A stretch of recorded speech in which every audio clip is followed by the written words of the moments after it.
The watches you've been drooling over might be more affordable than you think. Savvy collectors go to Jones and Horn Horological Auctions for historic brands at wholesale prices. Whether you're into vintage, neo-vintage wristwatches, pocket watches, coins, or jewelry, they've been serving every type of enthusiast for over 40 years, even those who only buy modern or complete. Their spring featured auction is now open for bids at jones-horn.com with a live close on May 28th. Did you know that most auction houses charge an extra 20% or more on top of the winning bid? Jones & Horn skips the extra fees and doubles down on exceptional service instead. You'll never have to doubt whether something is original, polished, or refinished either, since that info is included in every single item lot. If you're looking to trade in or trade up, they can even consign your collection or buy it outright for a faster payout. The Jones & Horn Spring Featured Auction ends on Thursday, May 28th. Buy where the dealers buy. Visit jones-horn.com to register and bid today.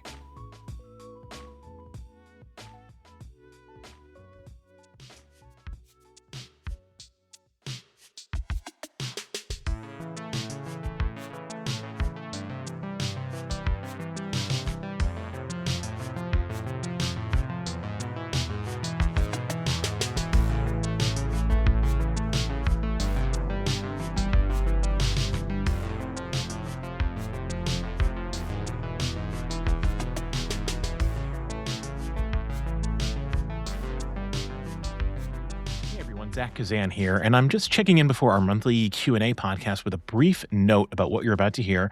This recording occurred literally minutes before the unveiling of the new Swatch collaboration with Audemars Piguet, which has understandably been the focus of the watch enthusiast world for much of the last week, and as you might expect, was the focus of many of the questions coming in from listeners for our podcast. So what you'll hear here is a lot of speculation about what that release might be, simply because at the time of the recording, we didn't know exactly what was coming. We do now, of course. So I just wanted to make it clear, lest you think we missed one of the biggest watch stories of the year so far. Thanks as always for listening, and be sure to check out the website for all of the up-to-date information on the new watches from Swatch and AP. We'll have a story up on the website by the time this podcast drops. Hello and welcome to the Worn and Wound podcast. My name is Zach Kazan. I'm the editorial director at Worn and Wound. Thank you for joining us for another episode of the Worn and Wound podcast. This is our roughly monthly Q&A episode. I'm really happy to be joined today by our lead photographer, Garrett Jones. Garrett, how are you? It's been a while since you've been on the podcast. Welcome back.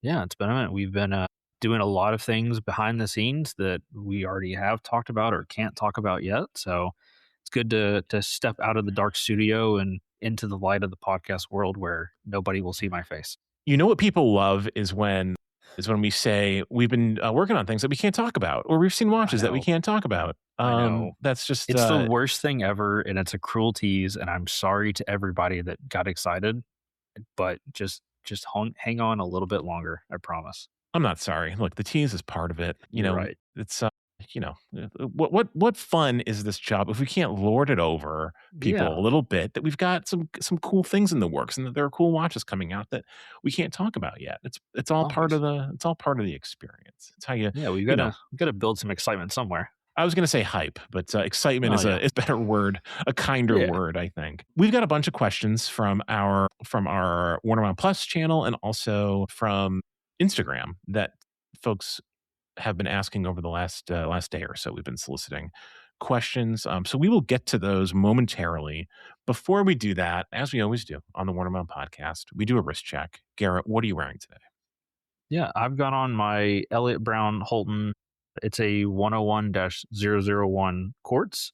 I said it's a quartz. It started as the 101-001. It's now a custom painted dial. They call it a field watch. So the dial has this wonderful like mountain range and grass field that's been hand painted on. Just absolutely, I love the brand as a whole, love the watch. And then to have something was a one of one, I don't really want to call it a piece unique because it feels wrong to call a tool watch a piece unique, but having something special like that, it's a lot of fun.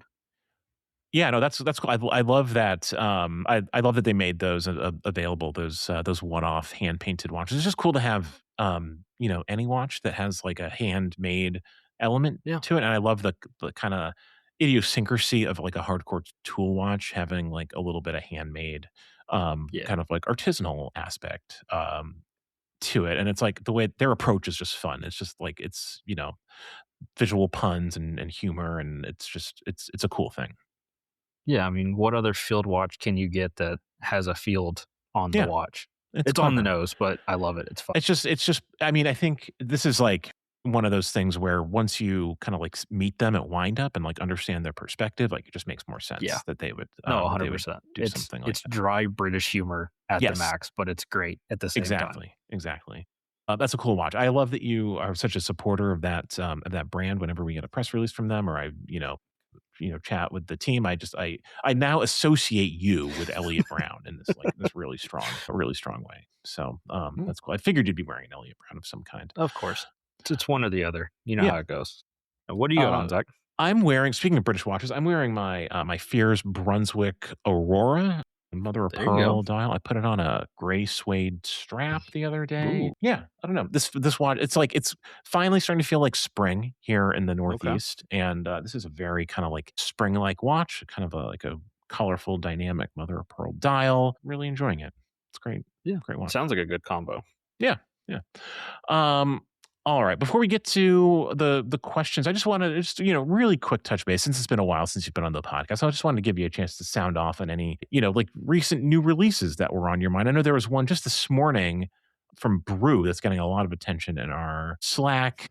A new metric with a kind of like espresso inspired dial. Imagine that, a brew with an Yeah. espresso inspired dial. Anything else Right. kind of like come across the transom that caught your eye or that you want to comment on? Yeah, I mean, this one was, I love the way that the copper texture on this one is just really good 3D ripple, a lot Hmm. of like movement on a very flat, typical dial, just kind of fun, playful. It's what John and the Brew Crew do, Yeah. and they do it well. So, really not surprised there. I mean, aside from that, the other big one that's really been on my radar that I'm paying a lot of attention to is the new Braemont Supernova. Yeah. Big space watch guy, love space chronos. And this is kind of the like, for lack of better words, this is the speedy of my generation. And so kind of cool to see how it's going and like really just want to see once it goes up and gets put to the test in space. Yeah. We've got some questions in our Q&A that are, I think, gonna like tee you up nicely to Uh-oh. speak in more depth on the on that Bremont if you choose to, All right.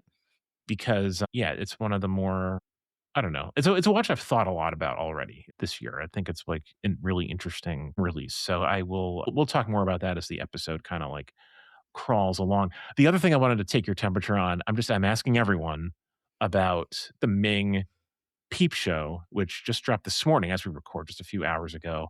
Folks are having a fit about the name Peep Show. I think it's a perfect name Yeah. for this watch. I think it kind of fits like the Ming sense of humor exactly, and it perfectly describes what the watch does. For those who don't know, this watch has a dial that can appear either like mirror black basically, or reveal like a very colorful guilloche pattern, because of like it uses an optical illusion basically to like obscure and reveal the dial as the hands, which are not really hands, they're sapphire discs, move across the dial. I saw this watch for the first time back in September at Geneva Watches. I was really impressed with it. It's too expensive for me to buy. Otherwise, I would have my order in because that's a very fancy movement. But just the name, Garrett. Where do you up or down on the name? Yeah, I'm not a fan of the name. Love the Yeah, watch. Just the name, and maybe it's one of these like dry humor on the nose kind of puns that like you got to know the Ming team to kind of get behind, I but think that I might be don't it. know the Ming team and just at service level, the name kills it for me. Love the watch, don't like the name. Okay, see, man, people are really, really divided about this on the internet and on our podcast because I like the name. Yeah. But let us know what you think, listeners, in either on our Instagram channel or in the comments on the blog post for this episode. Maybe we should like do an official poll. Maybe like an Instagram poll would be worthwhile for this very Yes. important watch industry question Yeah, on the and Peep and Show. only the most official Instagram story polls can be counted for this. We can't take our source from anything else. Well, listen, as as we all know, there's a science to polling, and Yeah. we will only run a poll that it stands up to real academic rigor. So we'll get to work on that right away. Yeah. Garrett, let's get right into the questions. As we record this episode, the conversation in the watch community is really kind of like centered around the Swatch AP collaborative release, which at this point we have no idea what it is, and I expect we won't know what it is until Saturday. I reached out to our Swatch rep, or the Swatch PR representative that we work with, and I asked, "Hey, can you give us a heads up? We'd love to prepare a story on this. There's a lot of interest." And I was, politely, very politely told, "Oh, we'll share information with you as it becomes available," which I took to mean that we're not getting a heads up Yeah. on what this release actually is. So there's all sorts of speculation, and as there always is with these things, a certain degree of consternation about what it could be from all ends. So we got a bunch of questions. I'll read through a couple of them just to kind of give us sort of like a jumping off point to discuss this. Alex Colster on Slack asks, in light of the recent Swatch APTs, what other Swatch collaborations would you be interested in seeing from them, if anything at all? So we can get to that maybe down the line. John DeSiqueira asks me directly, as a Moonswatch hater, could Zach K get on board with the Royal Pop, which is apparently what this new watch is called? And then he has a follow-up question about condiments, which we'll get to momentarily, a continuation of another Q&A. Then Andrew, also on Slack, asks, will the people on the internet have the same conversation about devaluing the luxury brand that Swatch partners with every time? It got old really quickly with the Moonswatch, and I can't believe it's happening all over again. So that's sort of, I mean, those questions kind of like in sequence kind of like tell you a little bit about the temperature of the conversation around this release. Garrett, just jump in here. What are your thoughts leading up to this watch? And do you want to kind of like take any of these questions individually? Maybe John's question to me could be a good jumping off point. Like, could you get on board with a AP Swatch collaboration just broadly? Yeah, I mean, I think granted, I'm talking from the blind here. We haven't seen the watch. We don't know. I say watch. We don't even know if it is going to be a watch. It could be something completely different. So we really have no idea what this collab is going to be. But at surface level, you know, I think in a way this kind of makes sense. AP is priced so extraordinarily high, Hmm. whether you think it's worth it or not, that for the average consumer, that the average Swatch consumer, I will say, the people that are buying $500 watches at a max, and oftentimes much cheaper than that, it's not the customer base for AP, at least right now, typically. And so, doing this is going to expose a whole, I would even say, an entire generation of people to the AP name, the style, whole 9 yards. You just never know what's going to happen in the future. So, I mean, I think it's a good thing in a way, as long as it's executed and the watches don't feel overly cheap and poorly made. Yeah, so I guess like my response to that is that argument I think makes a certain amount of sense for the Omega and Blancpain Sure. releases because they're in the same, they're all part of the same holding company. They're all part of the Swatch Group. And there's a certain logic to Swatch exposing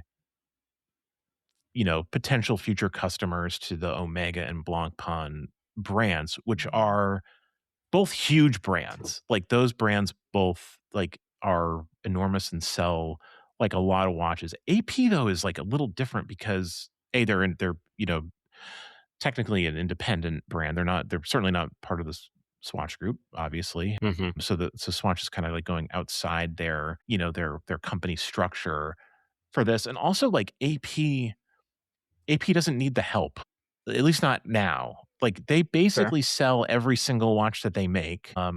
They make, you know, they're not like a small indie and that like it's not like they're making, like 1,000 watches a year. They're making like tens of thousands of watches a year, but not as many as Omega or Blancpain. And, a lot of them trade for more than their retail value on the secondary market. So like, I don't know that the argument is there necessarily that like this watch will be like a feeder system for future AP buyer. Like AP doesn't need that right now, which could like free them up for like a much more creative sort of like collaboration. Like what I'm really hoping for, And I guess I want to, my next question to you would be like, what are you hoping for?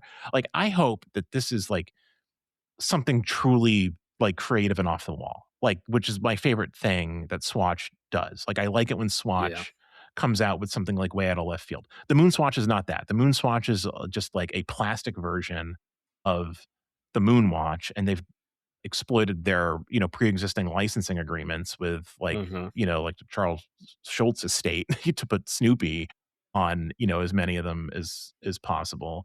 But like, if there's an opportunity here to do something like new or creative or like really like kind of chaotic, that would like kind of be like actually disruptive, a word I don't really usually like to use, like that would be fun. What I'm hoping we don't get is just like a bioceramic thing that looks like the Royal Oak. Like that would be like incredibly boring to me. Is there something Yeah. that you're like hoping for? Is there a watch that they could release that you would see yourself like lining up for at the Swatch boutique? Which I don't know if you saw it, but the thing that's been sent to me a lot this morning is like a reel on Instagram of like people Oh already yeah. lined up at the New York City's Yeah. Swatch boutique ready for this.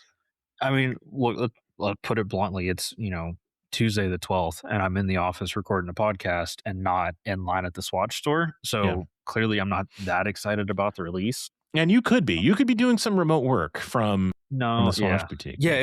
it's all a green screen behind me. You Yeah. can't see it, but like I promise. Yeah, no. Yeah. I don't know. I mean, I think like at surface level, I'm cautiously optimistic that maybe this is going to be something cool and disruptive, is could be a good word for this, that like if they really push the boundaries and do something that AP would never do on their own, which I almost can't see happening, but if they did, it could be really fun and playful. And it's I don't know. I've been in the industry for just over 2 years now. I've gone to a bunch of meetups. I've gone to a bunch of events. We've done press things. And I was talking with Liam yesterday. I was like, I've personally never touched an AP, period. I don't even Oh, know if really? So I've you been in the haven't had that same experience room. yet? Okay. Yeah, with an AP. So this, like, for me and probably a lot of people would be the first touch. So it's almost like I want it to be really fun and playful in its own right, but I also kind of want it to be somewhat in the family feel, so that like if I put one side by side, I can be like, oh, this is the more affordable version, but it's not completely different, if that makes a sense. Yeah. I mean, that I think is probably like the safe play. Like that's I'm sort of, I don't know, I'm girding my loins a little bit, like thinking like that's like, but it's probably what they'll do. Like Yeah. they'll probably do something safe. There's been some speculation, people have like, of course, like dug into like all the teaser imagery and like done this Yeah. stuff, like, adjusting, the levels, on all the, images in Photoshop to kind of like get a look at like what might be obscured. And there's some speculation that this could be some sort of like lanyard type watch, something that's like worn around the neck, perhaps. There's a thought that it could be like have like an interchangeable case system or like case and dial Yeah. system. Is I that something that don't. would have you excited or interested? Because like that's honestly the kind of thing that would like, I don't know if I'm a buyer for something like that, but I Yeah. I would support something that is again not just like a plastic replica of an existing watch. Yeah. I don't know if I buy into the idea of like some kind of lanyard based product from them. I guess, Hmm. and at this point, anything is in the realm of possibility. The one like rumor that I've heard that I think has me the most excited or potentially excited is that like they might be doing some kind of like pocket watch that you could also wear on your wrist and some kind of Hmm. transformative case. Like that could be really fun and playful. And because like, you know, I don't know, maybe you have a vintage aesthetic and you want a pop of color plastic pocket watch to go with it. Like, I don't know. That would be really different and would be fun, but could also give you, the best of both worlds, so to Yeah. speak. The other possibility, which I think people should not necessarily discount, is that and this is something I thought might happen, years ago with the Omega Swatch collaboration. I remember thinking like people might be on the wrong track, thinking this is going to be some affordable, $100 Swatch watch. It could be more. It could be something more like Omega centric and more expensive in a Swatch aesthetic. Obviously, that didn't turn out to be Hmm. true, but my thinking there was Swatch from time to time will release something that's like crazy expensive. Like they've released Swatches in precious metals. I believe they released a tourbillon ones. Like every so often, like they'll do something Yeah. like kind of like well outside the box in like a very limited way. And so like I was thinking slash hoping like maybe this is like some crazy like six-figure like AP that, maybe has like an affordable counterpart that, people will be able to line up for to swatch it. But like the real collaboration is like some crazy new AP, just like in a Swatch aesthetic or like in like Swatch style packaging or something. Like I think that would be fun. And that would also be extremely chaotic. Like people would people would react violently to that, I think, which would just be fun to observe, you know, as an observer. I would enjoy that. Yeah, from outside looking in, that would be fun. I mean, honestly, we could sit here and name a million different things, and at this point, I mean, we could literally just, throw it at the wall and see what sticks. Yeah. We could be so far off base. And that's kind of the fun of this is like, while, you and I, and I'm sure everybody else would love to get the inside scoop, the fact that like no one's gotten like nothing's leaked, nothing's confirmed, and we just have a date, it's kind of fun in the sense of like, all right, you're going to figure it out when everybody else figures it out. And like, it's going to be a surprise for all of us. I mean that is fun. It is fun to speculate and to try to like, read the tea leaves and figure out what it's going to be. I do think before Saturday, I think something will leak. I think that like there will be there'll be an image or something that is like not AI generated. And that's the other thing is like there's so much AI slop around this Yeah. release right now. It's like I can't open Instagram without seeing like just a dozen different like mock-ups of what ChatGPT thinks Oh, this yeah. this could look like.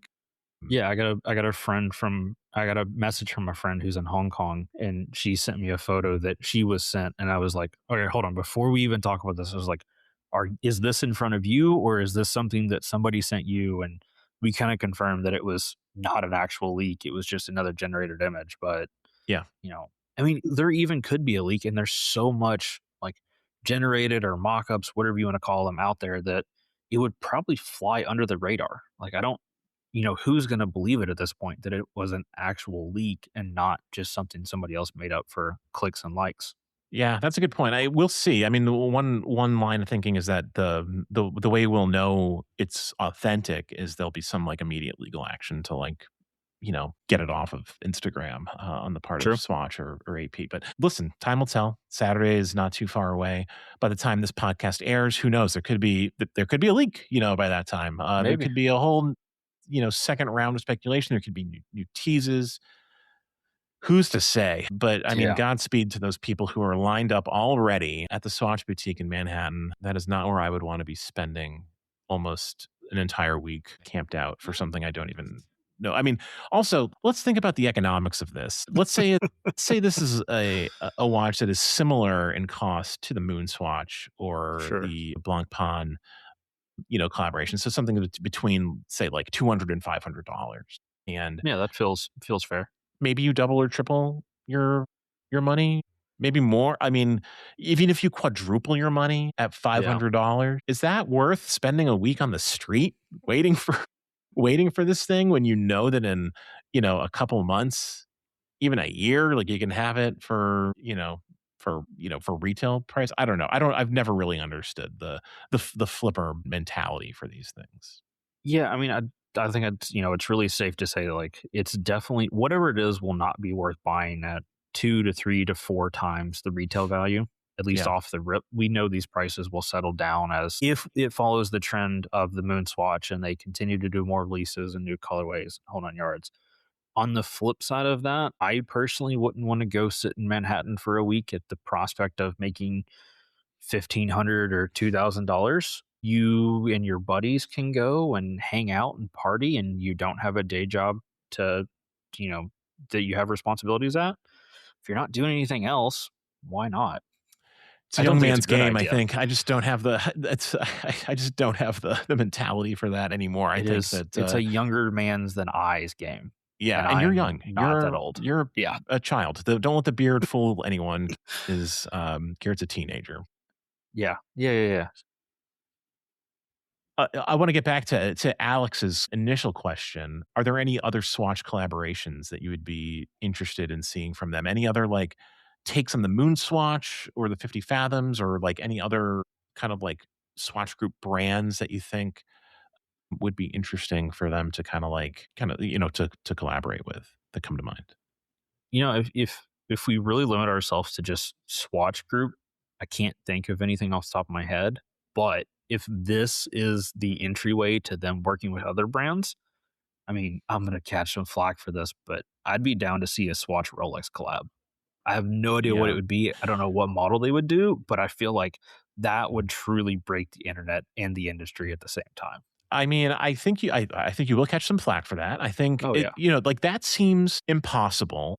But if I you had told agree. me 3 or 4 years ago that there would be a Swatch AP collab, I would have said the same thing. So who knows? Yeah, You know, I, that said, AP has shown at least some interest in collaborating with sort of like unexpected partners. Like they have made Marvel yeah, watches, yeah, notably. That's sort of what this reminds me of most. I said on a previous podcast that I would love to see in terms of like Swatch Group brands, I would love to see a Swatch Harry Winston collaboration. Harry Winston is okay. they make a very high end kind of like jewelry focused watch traditionally. And that'd be fun. I think that would be like an interesting canvas for Swatch to work with. Hmm. But yeah, I mean, if they're going to keep doing these things, I hope they introduce some chaos into the mix. Like do things that are like actually creative because like that's the stuff that I really like from Swatch. I like the truly creative, releases, like the more art Yeah, focused watches that are just real design objects. I'm not as interested in the sort of, like I used the term replica earlier, but that's kind of what they are. yeah. I admit I bought a Blancpain Swatch in Geneva. I was seduced by the call of the Swatch store at the Geneva airport. I don't regret it. I think that's a cool watch, but in general, as a, when I look at like, as a watch media person, I think about like what the interesting stories are out there to tell. I want them to do the crazy, wild, unexpected stuff, which Yeah, we haven't really fair. seen much of. So Yeah, and then maybe that's like, I don't know, maybe there's some guidelines that they had to abide with while they were in their own, family as far as Omega branding and whole nine yards, and that's why it didn't get that chaotic. So yeah, maybe we'll see something really weird here, but I don't know. We'll yeah. couple more days and we'll have the official news. We'll know for sure soon enough. All right. So that's the first half of the podcast that we just spent talking about AP and Swatch. And maybe it comes up again Oh, before we get to the end. But we'll try not to. I think we covered most of the key questions yeah. on that. The second half of John DeSiqueira's question, though, which was directed at me as a Moon Swatch hater, was I was going to get you into this condiment discussion, Garrett. He also asked, as a ketchup hater, what sauce does Zach K have on a burger? What about What do you barbecue have sauce? against ketchup? Oh, well, on a previous podcast, I said that ketchup is for children, and I stand by Wow. that. It's a subpar condiment. It's just not. It's almost always the least good condiment choice. So, All John asked right. specifically about barbecue sauce, and you're from the South, so I wanted to get your take on barbecue sauce as a condiment, just in general. Is that a good sauce for a burger? I think it is. I don't think barbecue sauce is for children. Barbecue sauce is a more complex Yes. there's more Yeah. complexity and flavor in a barbecue sauce than in ketchup for sure. There's all different varieties of barbecue Fair. sauce and different styles, and it's just clearly a much more serious condiment. But what's your take? I mean, on a burger, I Yeah, guess it depends on what else you have on your burger. It's a completely fine sauce, and it's really going to depend on what barbecue you get because some are really sweet, some are very spicy. You've got your gamut to choose from there. I hmm think it's a fine sauce. I love a good barbecue sauce with a number of things. So yeah, yeah, I'm here for it. I think there's a lot of options and complexity that you can play with and really get some unique flavor profiles that mesh or don't mesh together at all. yeah. And do you want to weigh in on ketchup while you're here? Am I out of my mind for being Yes, anti? you're out of your mind. Yeah. You've already called me a child, so is it a shock that I like the child sauce? No, not at all. I would Yeah, immediately there you go. I immediately love peg you ketchup. as a ketchup guy. Honestly, Love ketchup. Yeah. that makes total sense. Not on a burger, but like on fries. Yeah. Yeah, I've been with you at times when you've ordered a burger and you like it just totally plain, right? What's your burger? I Tell like the world about like your in an burger order. ideal world, I want like a good beef patty cooked medium with some kind of cheese and bacon. I don't need anything that complex. If you have a good grind of meat, then you're good. I feel like sauces are a way to make subpar food taste better. So no condiments of any kind on a burger and no vegetables of any kind Not yeah, on a not burger. by default for sauce. I might like add a little bit if I get halfway through and want to change the flavor profile, but yeah, no, I don't the last thing I want is to order a burger and then it comes just absolutely smothered in sauce. I mean, look, anyone that's Agreed. I don't seen want it. me Yeah, in person, yeah, that's anyone that's seen me in person or has seen a photo of me, you know that I have a pretty decent beard and usually a decent little mustache as well. Facial hair and sauces do not mix at all. And the last yeah. thing I want to do is go wash my beard in the bathroom sink of a restaurant after I eat a burger.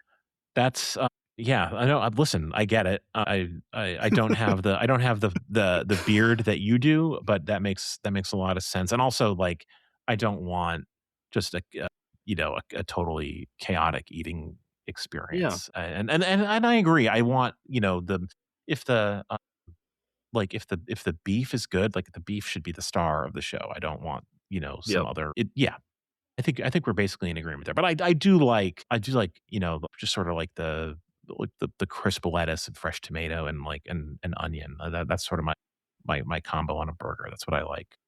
Fair But enough. We all have our things. we do indeed. All right, so that's condiment corner for this episode. Thank you for the question, John. Always appreciated. Um, there was a question. So Andrew had a two-part question.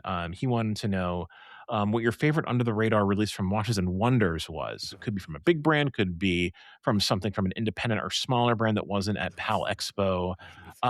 Garrett, you haven't had a chance to weigh in really on Watches and Wonders at all on the podcast, so I'll let you take this.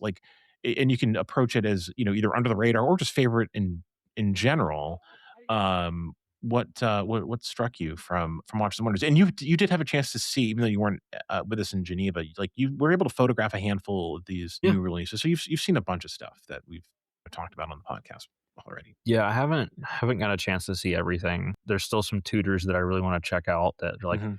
from first glance, photos we shot, press release images look really good in the photos. And, these things are just different once you get them in hand. I think overall I'd say it was an interesting year. I don't think there was anything really that like blew me away that just, absolutely was out of the radar and unexpected.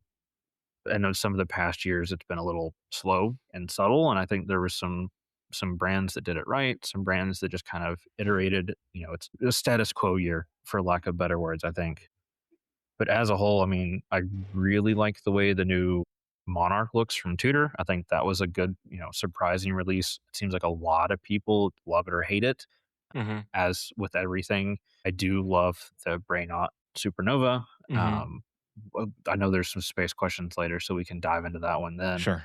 Um, there was a Cartier Saint Dumont that Liam turned me on to that was like a gold case with an onyx dial that Yeah. again haven't seen in person but looks gorgeous in some of the photos. Yeah. It's a And beautiful that one watch. seems to be like not a lot of people are talking about it and I don't really know why, but I don't know, It that one's was in my widely mind. discussed at the show. Like that was one of the most talked about Fair. watches, in Geneva. It was just a beautiful watch and on a really beautiful bracelet too. Yeah.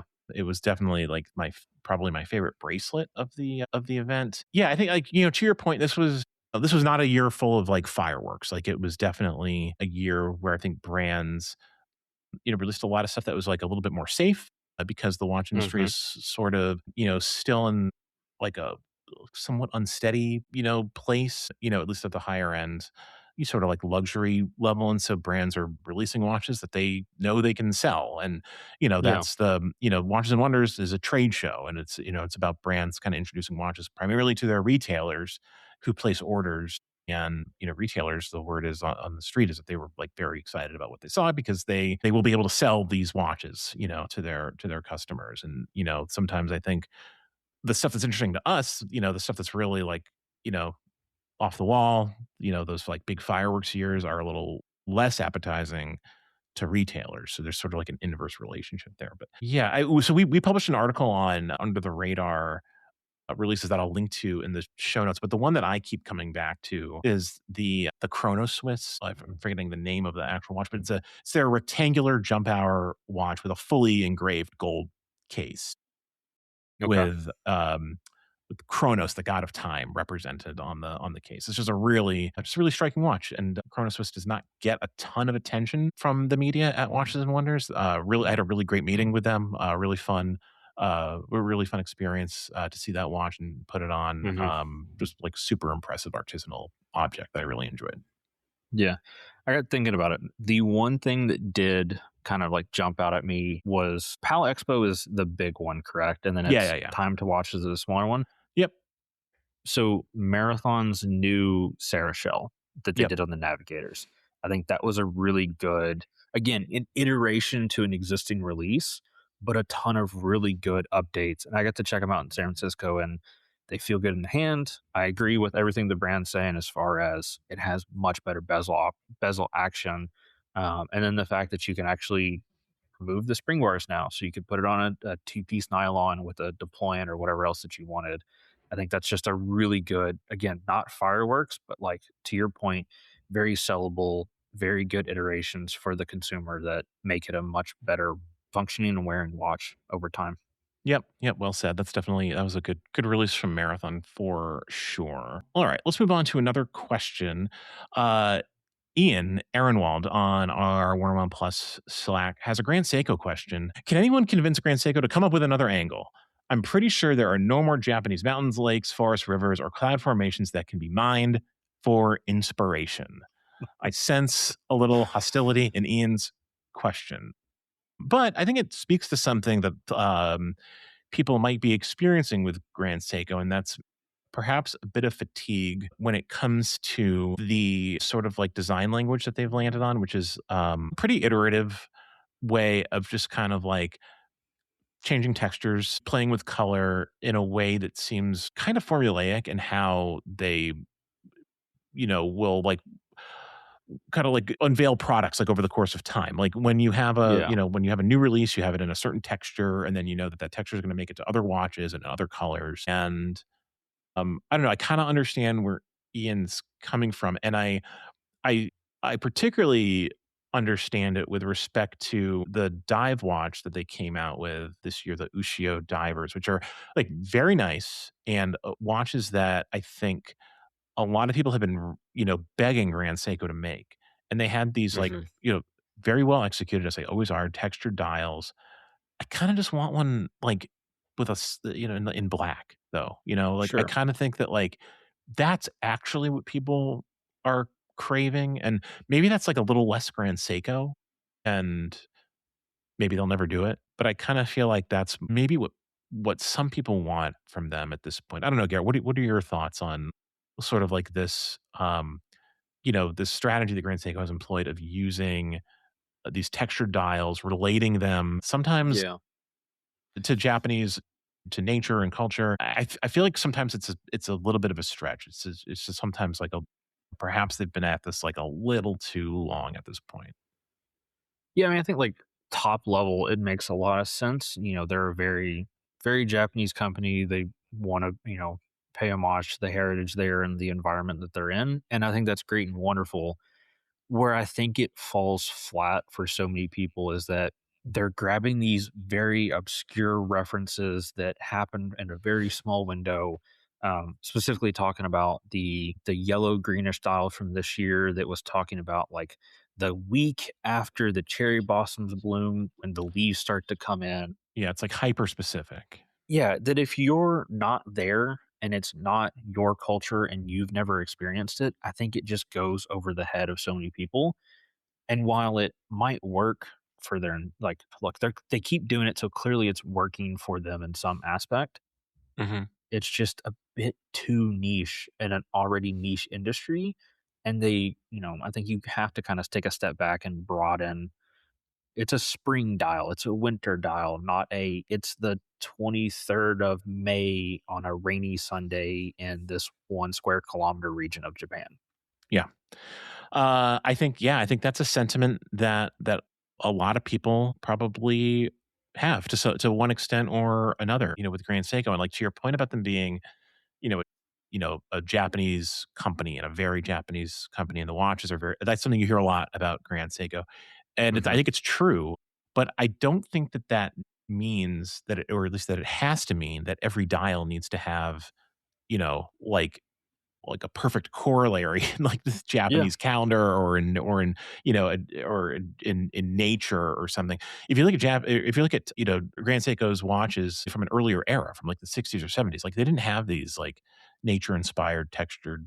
dials, and what it meant to be a Japanese watch at that point was like, a dedication to chronometry and a dedication to, to a certain type of craft. And of course, like the Grand Seiko grammar of design, design language, which they, like developed and is like, baked into the identity of the brand, but not necessarily reliant on, like these sorts of like, again, like very niche, very hyper specific, like nature inspired or, territory inspired dials. So I do think it's possible for them to like kind of like work their way out of this pattern where they Yeah. seem to like there's a lot of these watches kind of like, on the market there, and there are more every year. Like they don't have to be so prevalent. They can. I think a lot of people have made the comment that like they would maybe benefit by releasing fewer watches, and they have. Like the pace of releases has like slowed down quite a bit in the last few years, and I think the Yeah. next phase might be, like subtly adjusting like the ratio of sort of like, the colorful, textured, nature inspired stuff to the kind of like more straightforward, the traditional stuff. Yeah, I mean, I think that's the direction a lot of us would like to see Grand Seiko go. But in a very simple one word answer to Ian, can anyone convince Grand Seiko to do this differently? No, they have to convince themselves. We could scream and yell, and I don't think it'll make a difference. Well, look, we screamed and yelled about micro adjustment on the clasp for years, You're and they right. did that. So, It only took what, 10 years? well, listen, I'm just saying, don't underestimate the power of screaming and yelling. As Fair. a child, Maybe Garrett, you should know that. That's what children do. They scream and yell until they now you're get firing shots. what All they right. want. Just at children, which um, Yeah. not literally firing shots at children. Don't investigate me. Just shots on podcasts. Anyway, All right, moving on. yeah, moving on to another question. David F asks, this is a hypothetical question. Suddenly you're best pals with Jeff Bezos. Apologies if that offends you. You can choose another billionaire if you'd like, and you will go to space. What watch will you take with you? Garrett, are you taking the Bremont Supernova chronograph to space? Yes, I think I would. I mean, you own a I want to give Speedmaster, so this is you're, true. yeah. Yeah, I want to give some clever answer and pull an off the wall reference. I think we had a gamut of space watches now to choose from that are not officially certified for manned space flight by NASA. That's a whole different argument we can go down. But I think in today's day and age, I think it'd be cool.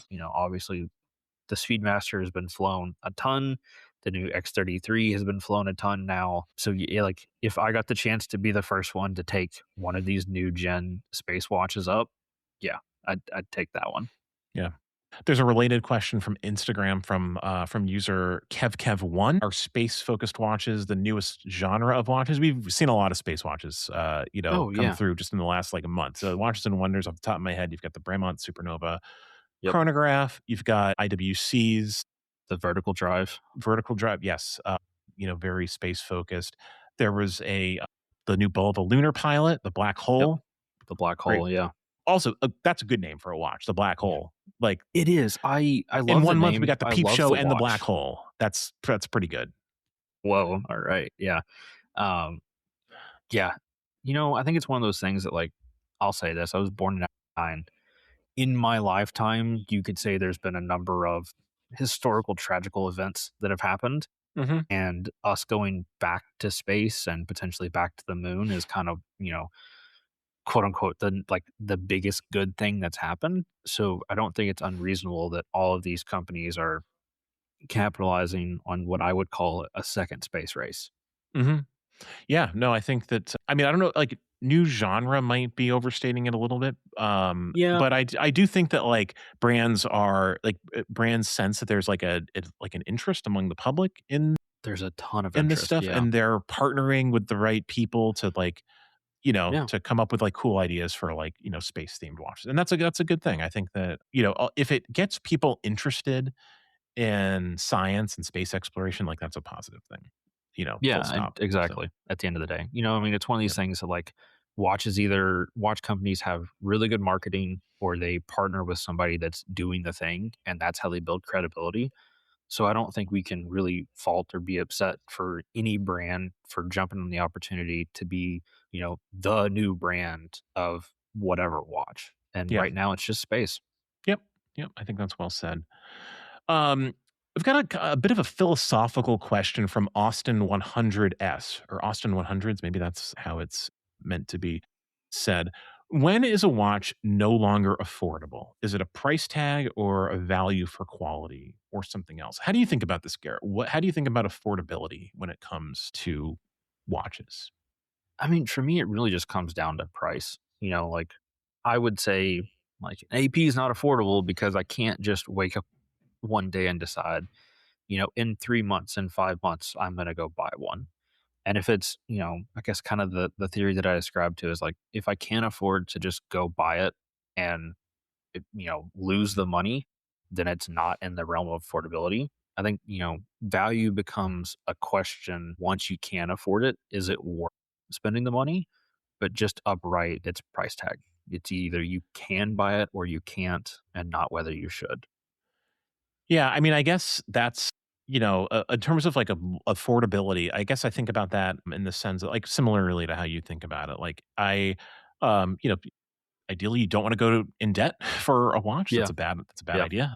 So if you have to go into debt for a watch, it's like probably not affordable. And it, it's also, like there's a kind of a philosophical like idea here around that's like tied to value. And like I think that sometimes we in the watch media world, we kind of trip over this idea of like talking about like higher end watches in a way Hmm. that's, we want to be able to say like a watch could cost $100,000, but it might be priced appropriately and represent good value. Sure. But Yeah. that doesn't mean it's affordable. And like and Not good at all. value is in scare quotes there Yeah. because you would have to be someone who is extremely wealthy to for that to make sense. But you could like, drop it down, multiple levels. You could talk about a $50,000 watch or a $10,000 watch or a $5,000 watch, and depending on, your own, financial status, you could be,